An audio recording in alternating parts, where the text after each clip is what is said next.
അദ്ദേഹത്തെ കേൾക്കാൻ ആഗ്രഹിക്കുന്നു. ഇന്ന് തമിഴ്നാട് പൊളിറ്റിക്സിൽ ഏറ്റവും ബുദ്ധിമുട്ടുള്ള രണ്ട് മുന്നണികളോട് ഒറ്റയ്ക്ക് നിന്ന് പോരാടുന്ന അണ്ണാമലൈ, തമിഴ്നാട്ടിൽ അദ്ദേഹത്തിന് സോഷ്യൽ മീഡിയയിൽ അദ്ദേഹത്തിന് ഒരു പേരുണ്ട്, ധീരൻ അണ്ണാമലൈ. ആ ധീരൻ അണ്ണാമലൈ ഒരിക്കൽ കൂടി സ്വാഗതം ചെയ്തുകൊണ്ട് അദ്ദേഹത്തെ നമ്മളോട് സംസാരിക്കാനായി ക്ഷണിച്ചുകൊണ്ട് ഞാൻ നിർത്തുന്നു. നന്ദി, നമസ്കാരം.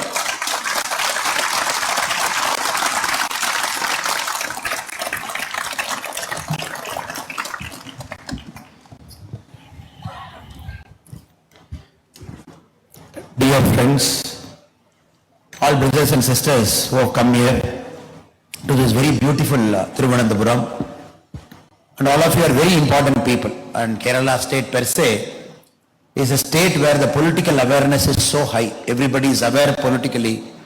It's a state where politics, the discussion happens everywhere, from a tea shop to a dining room to a village. Everywhere people actively talk politics. It is a state when India got independence, when the whole country's literacy rate was 19%, Kerala was above 40%. I'm talking of 1947, 1950. It is that kind of a state. And today that state is making a decision in about 3 days' time, April 26. It is making a very, very important decision about ideology, about development, about new India. How Kerala is looking at India's growth story over the next 25 years.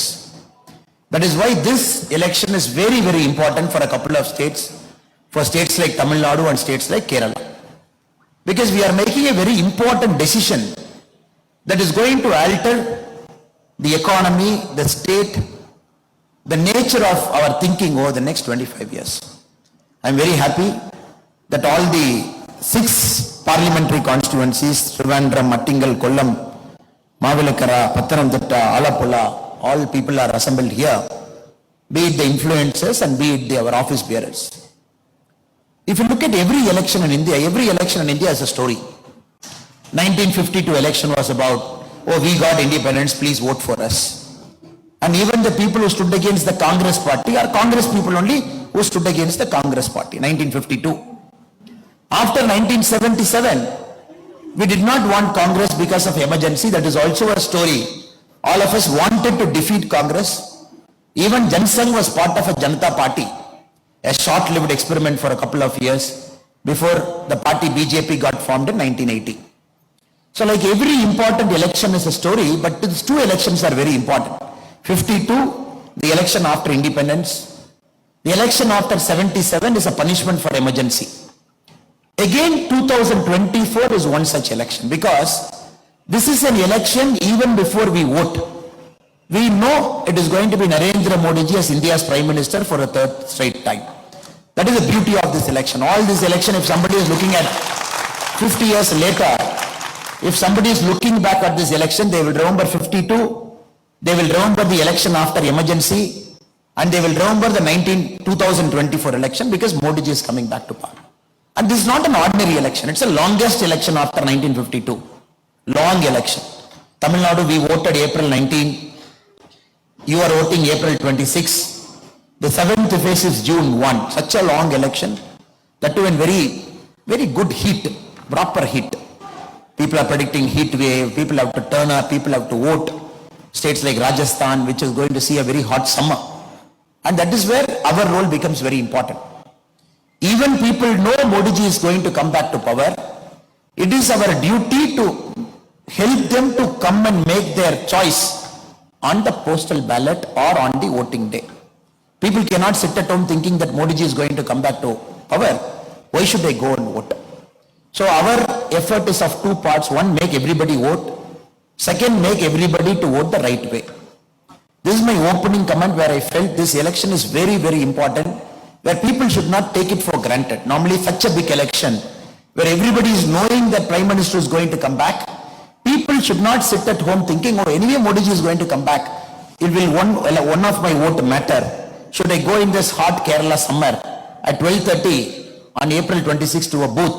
Should I stand in line for 10 minutes? Should I vote it? Is it worth the effort? Now I am here to convince you, and to convince our other friends it is worth the effort, that we have to really go there and vote. Like all these three are very important elections. We also knows every election is a story. 2014, when Modi ji was our prime ministerial candidate, the whole ecosystem, India has got a lot of ecosystem. This ecosystem is built over the last many decades. People go to Western colleges, get educated, get influenced by a set pattern of thinking, come back, or already the professors get influenced by a set pattern of thinking, and that is infused into all our educational curriculums. Generations after generation, people read it. So this is a country still we are debating what is the exact meaning of secularism. In the emergency time, when our preamble got amended, when the word secular got inserted into the preamble, before that it was different, after that it is different. So people say, oh, secularism, is it keeping distance from all religion, or is it going and appeasing all religion? If anybody deviates from it, Congress will say, oh, this party, BJP party is against this community. After 2014, when Modi ji and all our other leaders, when they say secularism means zero appeasement, but taking care of everybody, in Congress terminology, it means it is pure Hindutva. It is forsaking other community. This is a problem in the last 10 years all of us are facing, because 70 years of unlearning, relearning and learning that happened because of ideological lens, we are trying to remove. In a state like Kerala, is much more higher than other parts of our country.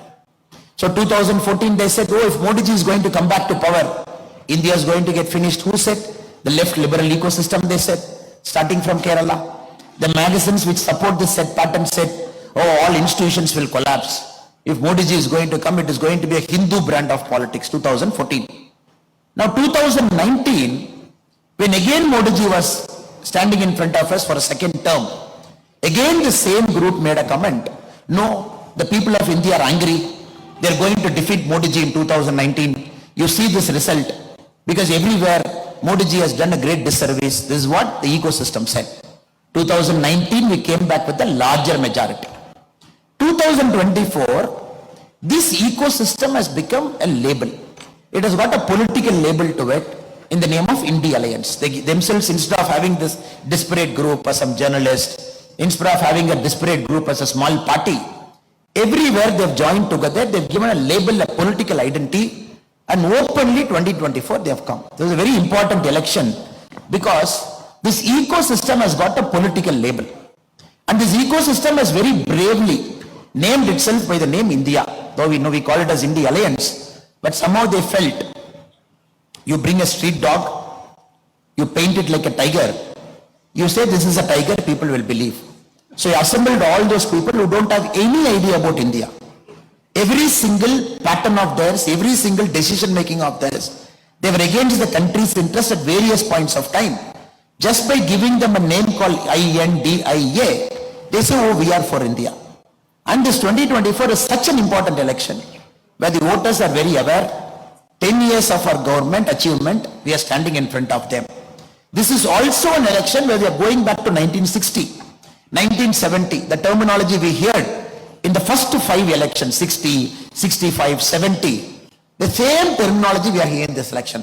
North, South, imposition, cultural imposition, Hindi, social fabric disturbance, Aryan, Dravidian. These are the words we are hearing in Tamil Nadu politics over the last many months. I am sure the same lexicon and terminology is also used in Kerala politics. I want to take 3 parts and just present before you how the India Alliance people were trying to set this narrative. North, South, resource distribution, South is not getting resource. States like Kerala, the Chief Minister has to go to Jantar Mantar, sit down and do protest. So South needs to be saved. That is why we have to vote for regional parties or communist parties or Congress party here. Brothers, we all know, sisters, we all know, the first time India had a formula in dividing our resources. All the combined tax effort goes to the center, and the tax effort has to come down to each state. Wasn't fifth planning commission, wasn't the 5th 5-year plan, because planning commission had this 5-year plan. 1969, we arrived at a formula called the Gadgil formula. Madam Indira Gandhi was the prime minister. In the Gadgil formula, they decided this much money, how we are going to divide to all the states. So in the formula, if you read, they said 60% weightage is given to population. More populous state will get more money, 60% weightage. Mean income distance, some state, the average net income of a state is less than the national average income. So 60% population ratio we started. Throughout the Congress period we maintained. Then it became the Gadgil-Mukherjee formula in the 2000. Even then we maintained. When Modi ji took over in 2014, if you look at the 15th Finance Commission, what started with 60% weightage for population is 15% weightage now. 1969 we started with 60% weightage.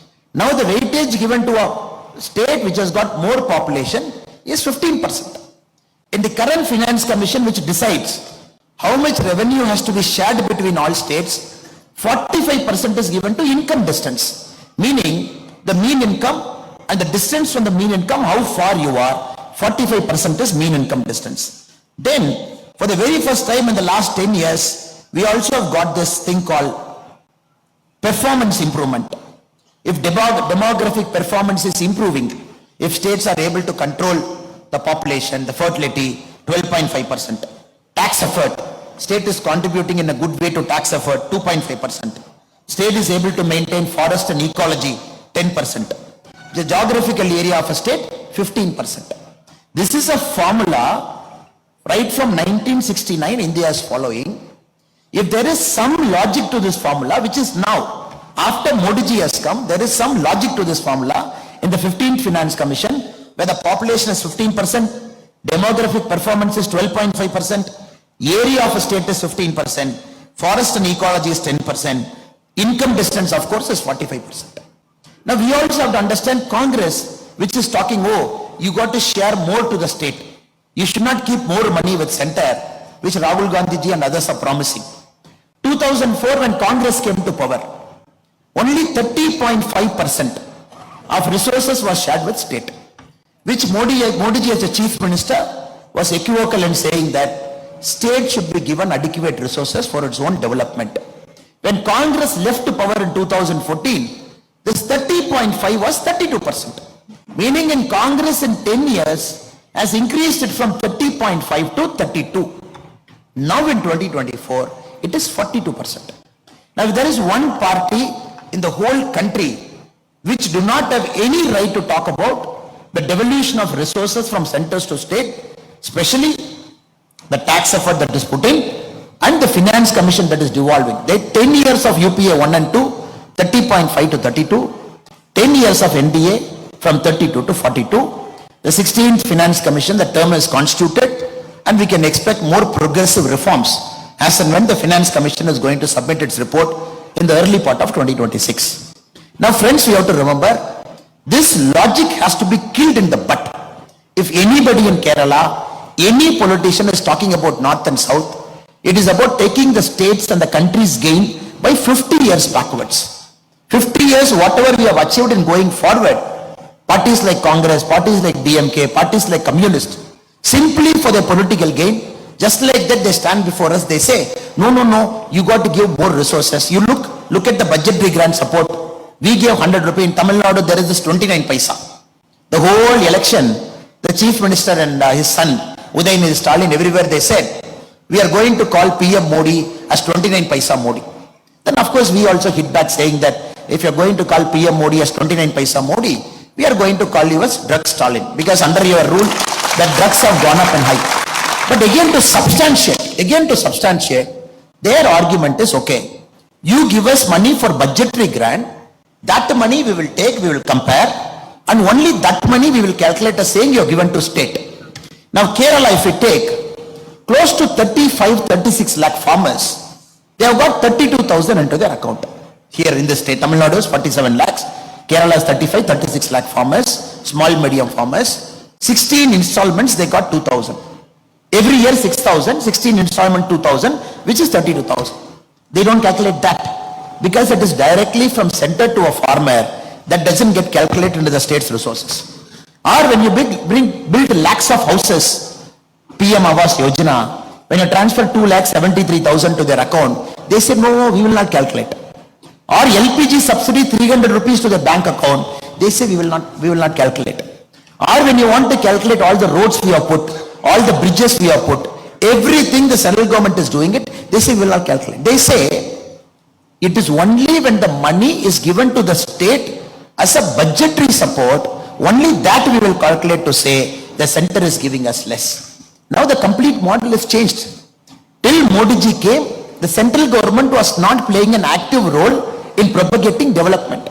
The central government never took care about development per se. Because 2014, Congress last interim budget, before they left office, the money that was kept for infrastructure was approximately 1,17,000 crore, approximately. 2024, February 1, our last interim budget, before the elections were called, we gave 11,11,111 crore for development. Because when a central government is taking upon itself to say, I am pro-development, don't worry, you don't have a house, I am not going to say it's a state's responsibility. Modi ji is saying it's center's responsibility. I will take care, I will give you subsidy. Oh, you have a medical insurance problem, I will give you a 5 lakh worth of medical insurance. For the very first time we are seeing a central government is climbing down and saying, oh, you haven't built toilets? Let me build toilets. In the last 10 years, we have built 11 crore toilets. Tamil Nadu alone, 55 lakh toilets. So this model is very new for a state government because they are not able to comprehend and understand. A central government is doing development in a state where the state should have ideally done it in the first place over the last 60 years. Now the new argument says, oh, north, south, again we have to break. The resource allocation not happening, we have to break. The resource allocation is happening. Every state gets its resource because center's money is accountable. Any budget, last 10 years budget, anybody can download. Anybody can read through that budget. Anybody can look at allocation. Everybody can look at beneficiaries in Kerala. I have a big statement with me. If I take it in hand, if I study the beneficiaries in Kerala, 62 lakh Jan Dhan accounts, 58% women. Aspirational district is Wayanad. Again, if you look at it, if you look at the PM Mudra, Kerala alone, how much it is sanctioned? 99,892 crore, 1.5 crore beneficiary. If you look at Stand Up India, 1,556 crore, PM Suvanidhi, 99,000 street vendors got it here. PM Jeevan Jyoti Bima Yojana, life insurance, 21 lakh. If you look at all the numbers, for example, the brother was talking about the Jal Jeevan mission in a state like Kerala, close to 66 lakh houses, 51% is covered under Jal Jeevan Yojana, which is 100% supported by Government of India. Again, if you look at free ration, if you look at everything, but their calculation, their logic is, you have to give everything to the state will take care. That model will not work, it is not going to work. This is very important. We bust this myth of saying that your resource allocation theory itself is improper and your explanation is criminal. And not only that, they are doing a great disservice to a state like Kerala, which has got the highest literacy ratio. Now I come from Coimbatore. When you look around the colleges of Coimbatore has got approximately, Coimbatore district, we have got 310 colleges. It is one district in India which has got the largest number of colleges in a district that is not the capital city, 310 colleges. If you look everywhere, I see a lot of our Malayali friends, be it a medical college, be it an arts college, I see everywhere, big Malayali speaking students. Of course, Kerala is a home to a lot of our Malayali friends. More than lakhs of people, they stay in Kerala, reside in Kerala. They have added richness to Tamil Nadu social fabric.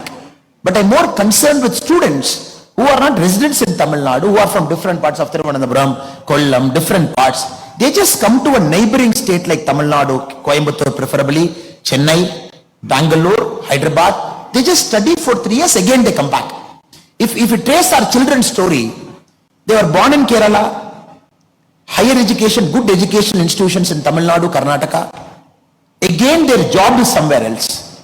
I believe this is the greatest disservice that has happened to Kerala over the last 70 years by the political parties which has ruled Kerala.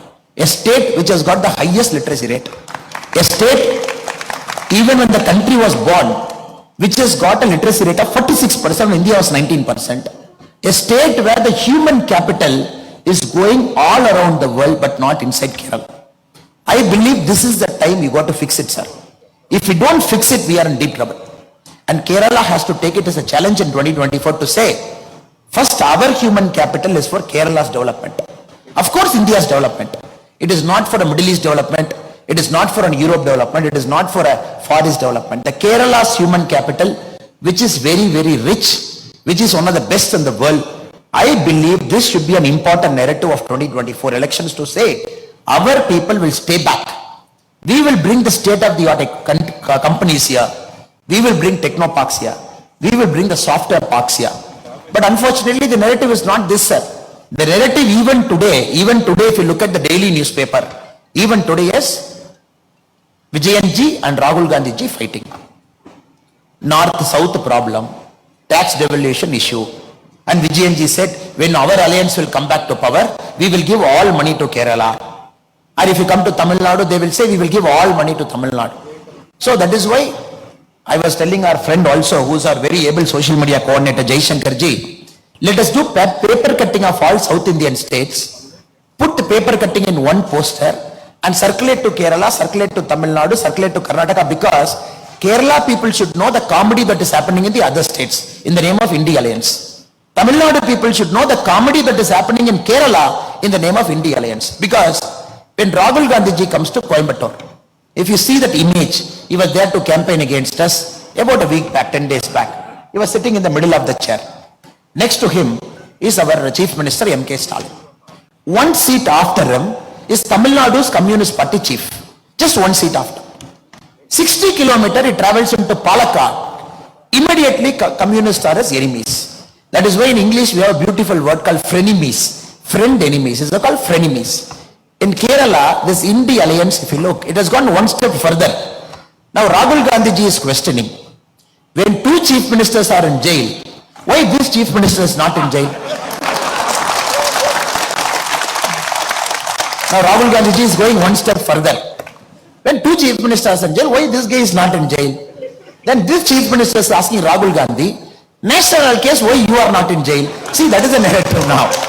Last 3 days in Kerala, all newspapers are like, who is going to jail? Now these guys have to decide who will be in bail, who will be in jail in the next 3 years. See, is this a narrative that Kerala politics wants in 2024? April 26 elections are very unfortunate, very, very unfortunate. And not only that, sir. Now we have to appreciate and understand the essential of politics, the base of politics is accountability. A citizen should go ask a Panchayat leader why it is not done. A citizen should go ask an MLA why it is not done, ask an MP why it is not done. That's how the Indian political system is designed.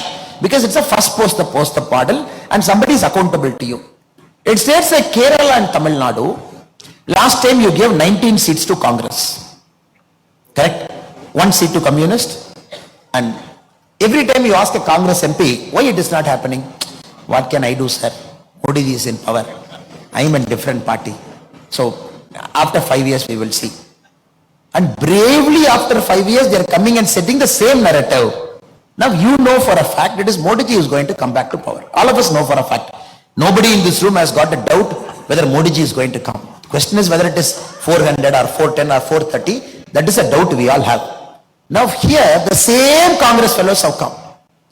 Now if you look at the India Alliance argument, sir, nowhere the India Alliance is saying they are winning. India Alliance is saying Modi ji will not win 400.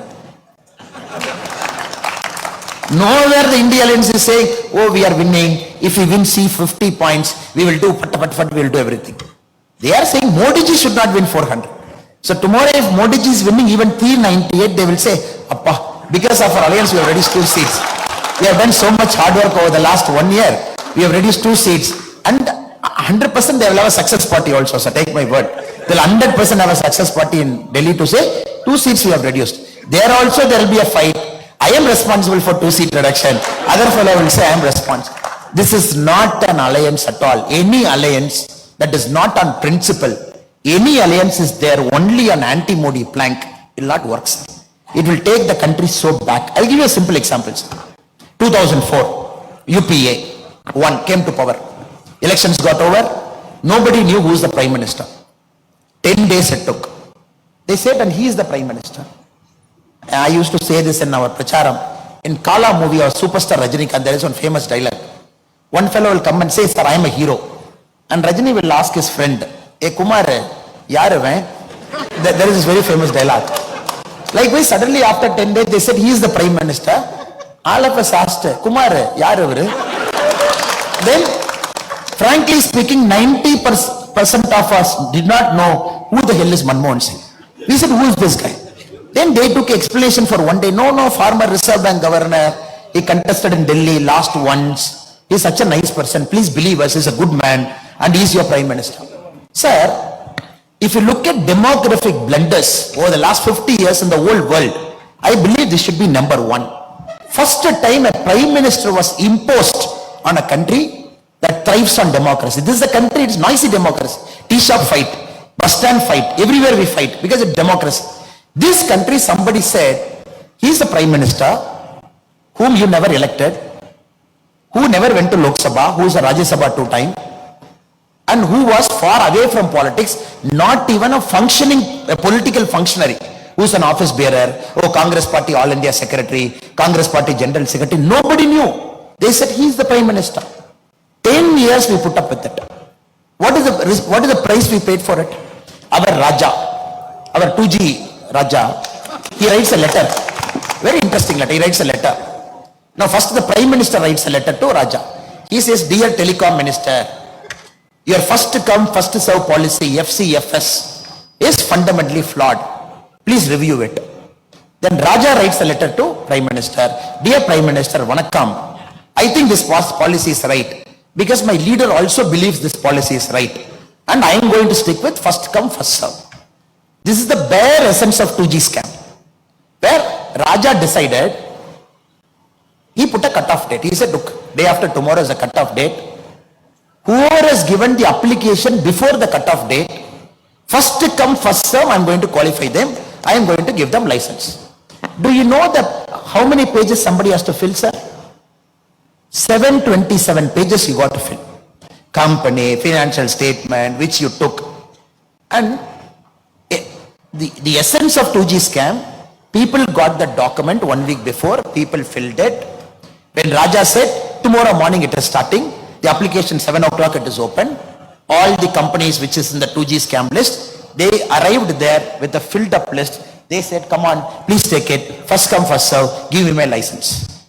Why it happened? Because a strong Prime Minister was not there who couldn't say, this is stupidity of the highest order, please take this logic back. So nobody is saying Manmohan Singh is corrupt. This country right now is not searching for somebody who can claim, oh, I am like a Buddha, I will sit there and watch what is happening. I will not. This country wants a functioning Prime Minister. Even 10 years from now, when Pakistan and China decides to do a two-pronged attack on India at the same time, this country should be resilient enough to face it. So that is the challenge before us. Do we have a Prime Minister of that caliber? I am just giving you one example of first come first serve. How a Prime Minister who is not accountable to the public, because the Prime Minister is not elected. The Prime Minister doesn't have a constituency of his own. The Prime Minister doesn't go on campaign for every state election. In this country, 6 elections a Prime Minister has to face every year. 6 election people will judge a Prime Minister. 6 election people will ask the Prime Minister, what have you done?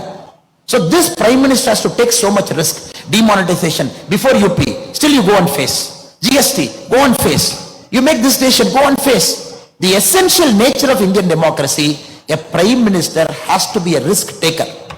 And the Prime Minister has to face the public and convince the public and still make the public to vote. This is a country that doesn't need stagnated solutions. No, I am a Prime Minister. I will not make decisions because I have 6 elections every year. I will just keep quiet. If I make one decision, somebody will feel hurt. Kerala will feel hurt. Tamil Nadu will feel hurt. UP will feel hurt. I will not make any decision. Please vote. This country doesn't want Prime Ministers like that. So Modi ji has broken that mold to say, I am a performing Prime Minister, but every year I will face 6 elections. I will convince you to vote for us because my decision is right. In this context, friends, I am making a very humble appeal to all of you. Now you tell me, in the alliance, will all leaders agree to a single leader who will be a Prime Minister? Question number 2. Even if all leaders agree to a single leader as Prime Minister, will that person be able to run the cabinet? Question number 3.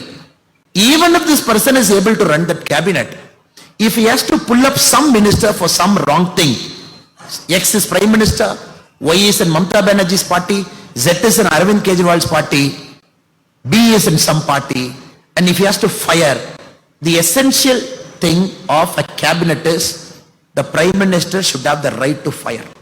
Though in our country it's the President who accepts the Prime Minister's decision, because the cabinet cannot be under the control of a Prime Minister. If three answers are false, false and false for an India alliance, then what are we looking at, sir? We are looking at a country that will go to shambles if any of them will decide that I am going to be the country's Prime Minister. Rahul Gandhi ji, there is no concurrence here only. And many of his ideas, if we implement, it is much worse than 1991 USSR. USSR, when somebody said why USSR collapsed, one communist gave a beautiful answer. Sir, the essence of communism is very simple. You got to act as if you are working. The government has to act as if it's watching. This is the essence of communism. If both of you break it, communism will collapse. I'm telling this again, sir. When USSR collapsed, somebody asked a communist why it collapsed. They said, sir, people and party, government, who are there, people have to act as if they are working. The government has to act as if it's watching. When anyone breaks, USSR collapses. That is why you build up an inefficient state. One fine day it collapsed when the whole country was, world was opening up. Friends, we have to understand in this very, very important election, Kerala has to make a choice.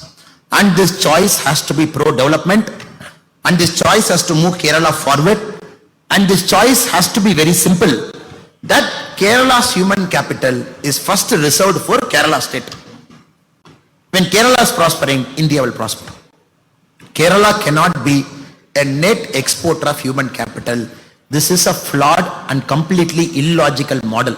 Kerala cannot export its beautiful human talent, bountiful brain to all parts of the world to say, no, even if you go to moon, there is a Kerala person standing there. Though we feel proud that whichever part of the world we go, there is an Indian and a Malayali and a Keralite brother and sister who is there. Though we feel proud. But when we come to Kerala, brothers said, Jal Jeevan Yojana. Jal Jeevan Yojana. Just look at what they have done to the states. If you look at the performance report of the whole country, Kerala stands the lowest. Here the Jal Jeevan completion is 51%. 51%. 51%. Bihar, where they speak so bad about Bihar, our brothers and sisters, Bihar is 96%. You are 70 lakh houses. Bihar is 1 crore 66 lakh houses. There they have done 96% completion. Here it is 51% completion. So what model are they talking? A state like Kerala, they are not able to complete a central government project. That to 100% grant from silver line. I am hearing from a school student. And many a times you used to go and Google, what is the silver line? And some protest, some fellow. And Modi ji beautifully got to Vande Bharat, which is connecting the length and breadth of Kerala. Yesterday I was in Palakkad. Again, the difference between communist and Kerala is two things, sir. Communist and Congress party. A Congress party will copy and get caught. A communist fellow will copy and will not get caught. That is the beauty in Kerala, if you see. They are copying means central government scheme. In Palakkad, Vande Bharat train is coming. There the Congress MP felt, let me go to a printer shop, take 3 photos, print out. He came and nicely pasted in Vande Bharat train. He said as if he invented, he went and convinced Modi ji, no, we have to move to Vande Bharat. The same thing the great Shashi Tharoor ji has also done here. And Shashi Tharoor ji has gone one step further. And proudly the constituency report, if you read Shashi Tharoor ji, somebody should ask him in a forum like this, Shashi ji, this is all great. These are all the things that happened in Thiruvananthapuram. What did you bring? When Vande Bharat comes, he says, I did it. As if he sat in that forum, he invented everything. So there the Congress fellow put his poster. Poster, sir, have you seen? The whole country was laughing. In the 2 compartments, only his face was there. It was just going. Now I think it's time for Kerala, especially the beautiful, the bountifully abundant talent and the brainy Keralites to make a choice. We have to move, sir. How long can we talk about ideology? Okay, let us come to ideology, sir. They say ideology is the last fortress they hold. They say, no, this is an ideological state. I am not going to allow this state to get broken. Now, sir, let us compare this. You have given chance to both the parties multiple times. 5 years? 5 years, sir. 5 years, 5 years. Now Kerala has to make its choice clear. When Modi ji is going to come back for 5 more years, for sure, that's a definite. 5 more years, are we going to keep a Congress or a communist as an MP to say, what can I do? Modi ji is Prime Minister, come and meet me after 5 years. Choice number 1. Or choice number 2, where you can, if it is a Bharatiya Janata Party MP, ND MP, you can go and catch the shirt collar. You can say, what are you doing, sir? It is your Modi ji who is sitting as Prime Minister and we have voted for you. Why can't you get this? Sir, this is the beauty of a democracy where people should come and ask you question. Why are you not doing it? In communist or Congress MP, even to one person can you ask this question? You cannot do it. Why not? The great why not where Rahul Gandhi ji is contesting. Karnataka, Forest Minister, gave 10 lakh to a person who got killed by an elephant attack in Wayanad. Sir, anybody who gets killed by a man-animal conflict, it's sorry state of affairs. We have to take care, that's a duty. Then the Karnataka Forest Minister writes a letter to Rahul Gandhi ji. Have you seen that letter? Dear Rahul Gandhi ji, as per your instruction, I have allocated 10 lakh rupee to that Wayanad person who got killed by elephant. The press went and asked him, is Rahul Gandhi your boss? Then he said, no. Rahul Gandhi is our party leader. Then why as a minister you are writing a letter to Rahul Gandhi? He said, no. The elephant is a Karnataka elephant. It wandered into Wayanad. There it wandered, it killed. So Karnataka, we take responsibility. And Are Baba, in Tamil Nadu we are saying, the same Congress government, why can't you give Kaveri water? The same logic. Same, there is an agreement to 2018. When BJP was there, it honored it. After 2023, when Congress came, they said, we are not going to honor it. For an elephant, you take the trouble to see where the elephant was sleeping, where it was moving. And first time somebody said, this is a Karnataka elephant. Have you heard this joke? The forest minister said, he was promising this 100% Karnataka elephant. It has gone to Wayanad, it will come back after a month. So we are giving 10 lakh. You see, sir, extra power centers. Just because you want to appease somebody, and he writes a letter, you should read that letter. Real Rahul Gandhi ji, as per your instruction, I have allocated 10 lakh rupee, that money is also giving. This way kind. He also writes, KC Venugopal ji called me over phone. Who is KC Venugopal? Organizing General Secretary. As per telephonic conversation of KC Venugopal ji to me, I have allocated 10 lakh rupee to Wayanad. So we have to understand, sir. This is a model that is still a Gandhi model. Still based on one guy, one family, who was very clear they want to protect that turf. And this doesn't have any space for aspirational people. And many people sitting in this room, and many young people in Kerala are very aspirational. They want to live on their own 2 feet, walk, do something. And I'm just giving you one example. So many a times what happens, sir, we don't read the other state newspapers. The mistake all of us make, we read only the newspapers of our state. If you read just our Telangana Chief Minister, Revanth Reddy garu, the anchor is asking, Sanatana Dharma, what is your opinion? He said, Sanatana Dharma is very important. I'm holding very strong to it. Election time. Now this is the time for all Congress people to become Ammar, Akbar and Antony. We all know. All election, Ammar, Akbar or Antony they become. Sanatana Dharma is very important. Anchor asks the next question. Then Udayanithi Stalin abused Sanatana Dharma. What is your opinion? He said, you see, in our alliance, it's all like this, unity and diversity. Then the anchor asks a pointed question. But still he abused, what is your answer? He says, Udayanithi Stalin should be punished. Then the anchor asks a 4th question. Are you sure? 100% punishment hona chahiye. Then DMK fellow threatening Congress in Tamil Nadu yesterday. In the alliance, we are keeping our mouth shut because Tamil Nadu elections are over. They can speak anything they want, the DMK. Please mind your words, Mr. Revanth Reddy. Sir, this is a sign of things even before the second phase of poll has happened. Only the first phase has happened. Second phase, third phase, fourth phase, fifth phase, sixth phase, seventh phase till June 1. That is why to a journalist friend I was telling, sir, India Alliance ka engine Tamil Nadu mein failure ho gaya. Now where will it take off? Only one election it is over. Now you are seeing fight, you are seeing Congress and DMK fighting. It's a matter of time. So before you vote, fifth phase we should not regret. Because there might not be an India Alliance anymore in the fifth phase. Anybody who thinks India Alliance will save the country in Kerala, any of our brothers and sisters are thinking, they got to think twice, because when the election enters the fifth phase, I am not sure whether India Alliance will be intact by phase number 5.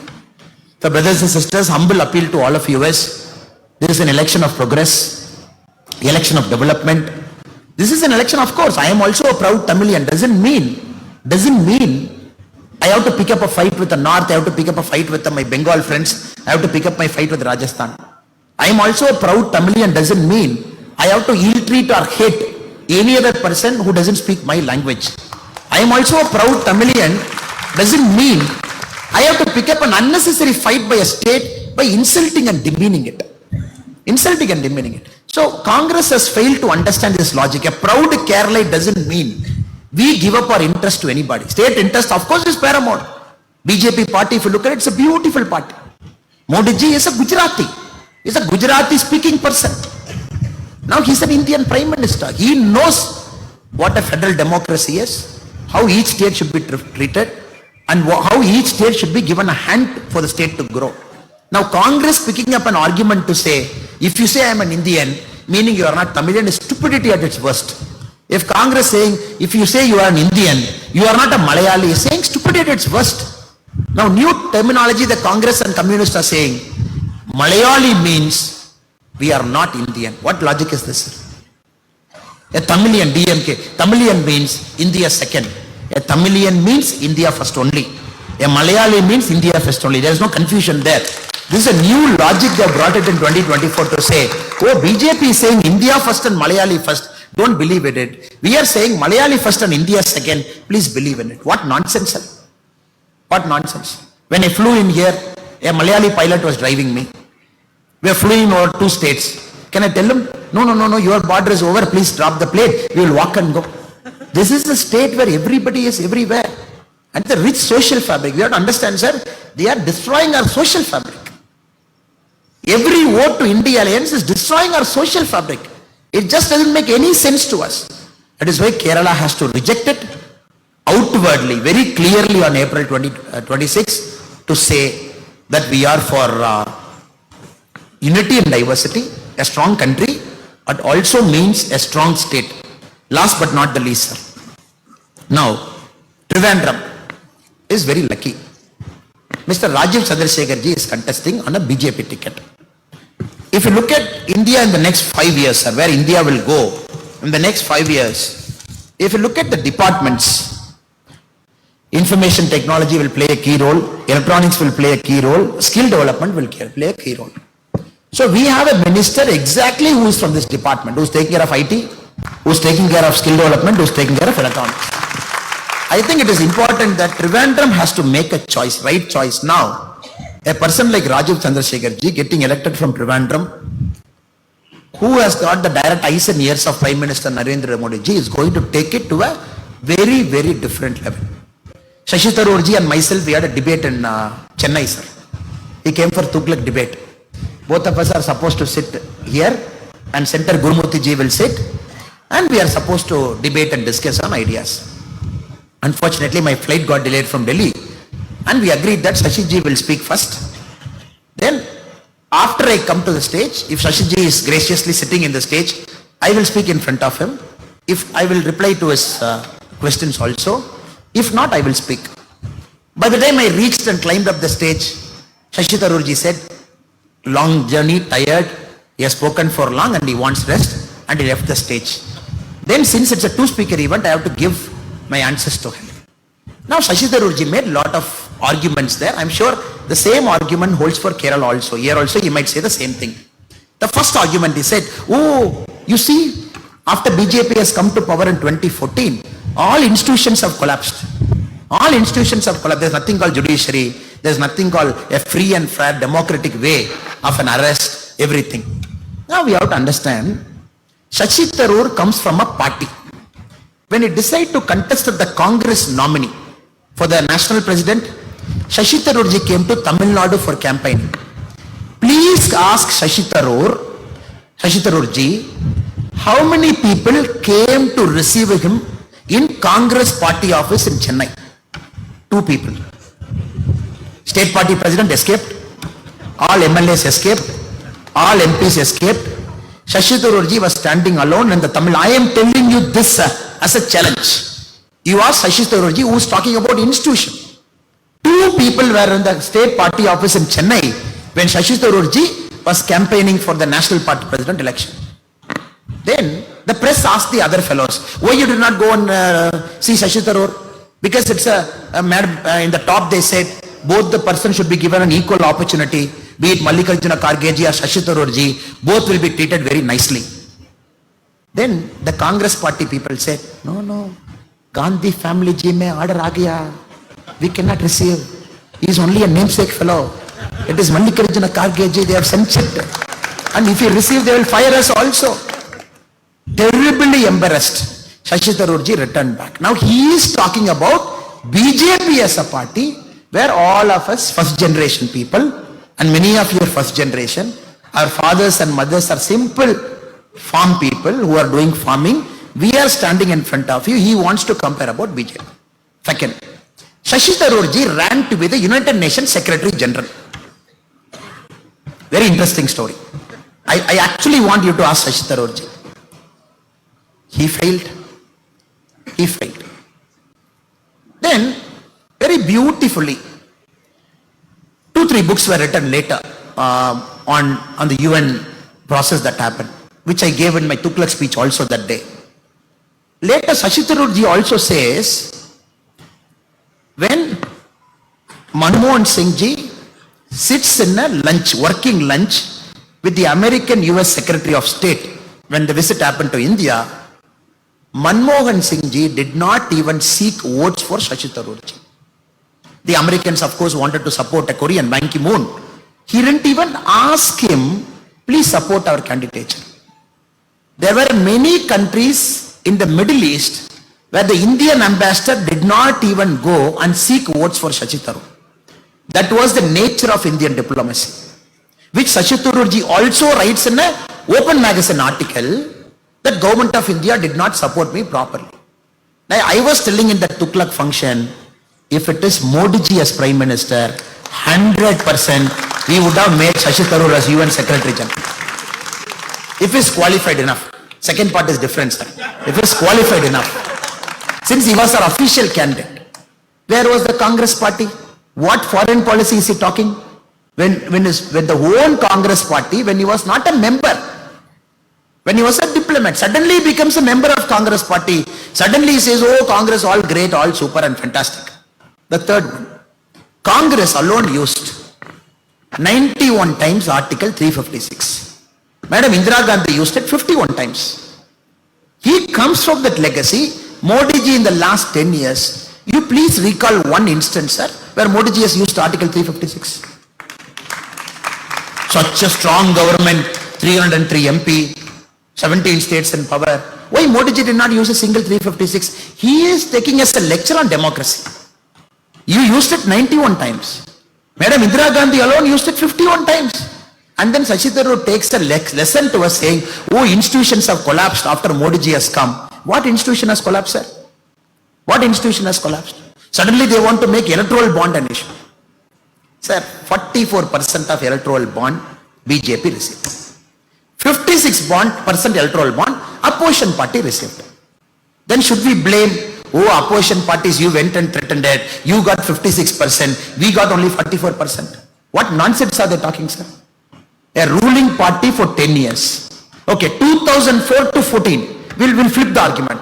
When Congress was in power, how much corporate donation BJP received? 70%. Congress in power, BJP receiving 70% means, sir, you have your money in the packet, sir. You come to me, you come to my friend and say, Jaishankar ji, and say, Jaishankar ji, I have 100 rupees in packet. Can I contribute to your party? Now Jaishankar ji will say, no. Please go and give 30 rupees to Communist Party, 40 rupees to Congress Party, they are struggling, poor people, and 20 rupees to all regional party, 10 rupees to me, that is enough. You show me one person who will say that, sir. A money will chase a place where they think that money is well utilized. When BJP receives 44% of electoral bonds, it simply means people trust. It is not corporate, simple person. They want to buy a bond for 1,000 rupee, 2,000 rupee. They want to come and give. When Congress was in power for 10 years, 2004 to 14, 70% of corporate donation BJP received. Why? Because they believe these fellows have messed up everything. BJP will come and right. Now we have to kill all this nonsense in the butt. Electoral bond, they twisted this person. There were some intelligent Congress people. Pulwama attack, after that somebody gave money to somebody. Some company in New Delhi, some company in Karachi. One Congress, you see this Karachi fellows donating. That is the level of brain, sir. People, all of you, I really feel for you. Because argument can be countered with an argument. How will you contradict nonsense with an argument? The last 10 years, half of our job was only countering this Congress nonsense. So institutional collapse, all this are bogus. It is important that we represent the true things to the people of India, people of Kerala, to say, whenever Congress comes to power. Sir, I'm releasing this 2G tape, sir. I'm not sure how many of you had the time to hear those tapes with subtitle we are putting. So if any of you did not have the time, I humbly request you to go into our Tamil Nadu BJP's Twitter page or my Twitter page and look at 10 tapes we have published. Very beautiful. 2G happened, CBI has to write Raja. T.R. Balu minister in the tape. T.R. Balu says, Raja, don't worry, I have spoken to CBI director, don't worry. And tomorrow they are coming to my home. I have told them what to do. Ab chinta mat karo. 2G tape. The next day, CBI fellow asks, should we come and write today? Is it a good time to write in Tamil Nadu today? Then the CM secretary says, don't come today, don't come today. Come tomorrow. Then they say, why tomorrow? Because tomorrow the fishermen are doing a protest. If you come and write tomorrow, our boss, meaning Kalaignar Karunanidhi, is saying that we will ask the news media to cover the fishermen protest and not the 2G right, so that this will go. Then they say, okay, we'll come tomorrow, don't worry. All 10 tapes, if you listen, your blood will boil. How the country was run from 2004 to 14, when the Prime Minister was not powerful enough to question somebody in the cabinet. You just look at all the tapes, sir. Do India needs to go back to the same era where people can come? I have 30 MPs, I have 20 MPs, I have 25 MP, all of us will sit together and I will take care of CBI director, you take care of income tax commissioner, you take care of income tax board. Do the country has to go back to that era? And India Alliance is talking about that same story to us? So brothers and sisters, we have done a lot of hard work to reach here. And we cannot allow this unprincipled, family loving, children promoting, dynastic entitlement flows to again roll back the clock and take us back to 2004. That is an important job at hand for us, and we should do our best over the next 3 days, whatever we have in hand, to make sure April 26th, the people of Kerala will vote for the NDA, vote for the BJP, for what it is, for what we have to do, so what we have to achieve. I take this opportunity to thank all the people who have come here. I think he's looking at me, meaning the time is over. And I thank, special thanks to Jaishankar ji, our very able state IT and social media convener, for arranging this, and our Nandu S. Nair ji, our district social media convener of Thiruvananthapuram, for having all of us together. Thank you so much. Bharat Mata.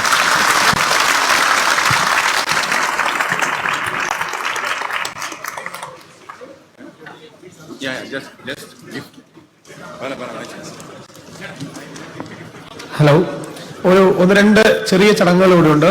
എല്ലാവരും അവരവരുടെ സ്ഥലത്ത് തന്നെ വന്നിരിക്കണം എന്ന് അഭ്യർത്ഥിക്കുന്നു. അദ്ദേഹത്തിന് വളരെ പെട്ടെന്ന് പോകേണ്ടതുണ്ട്. ആദ്യം തന്നെ നമ്മുടെ സംസ്ഥാന ഘടകത്തിന്റെ IT സെല്ലിന്റെ സംസ്ഥാന ഘടകത്തിന്റെ സ്വീകരണമാണ് ആദ്യം തന്നെ നൽകുന്നത്.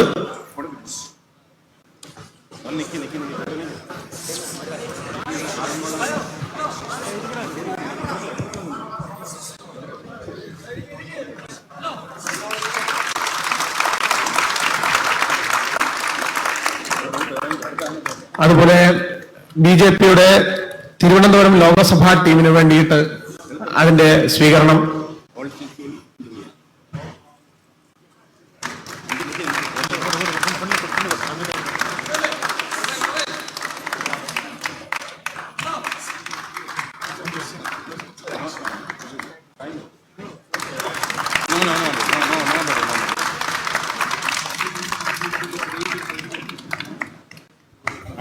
ആറ്റിങ്ങൽ ലോക്സഭാ മണ്ഡലം,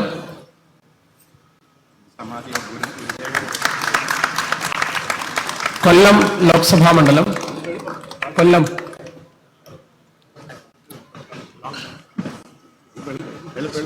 മാവേലിക്കര ലോക്സഭാ മണ്ഡലം, പത്തനംതിട്ട ലോക്സഭാ മണ്ഡലം,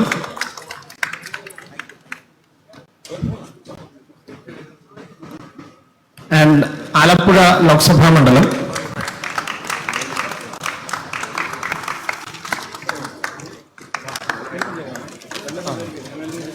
വളരെ പെട്ടെന്ന് അദ്ദേഹത്തിന് പോകുന്നതുകൊണ്ട് ഒറ്റ വാക്കിൽ നന്ദി പറഞ്ഞ് അവസാനിപ്പിക്കാനാണ് ആഗ്രഹിക്കുന്നത്.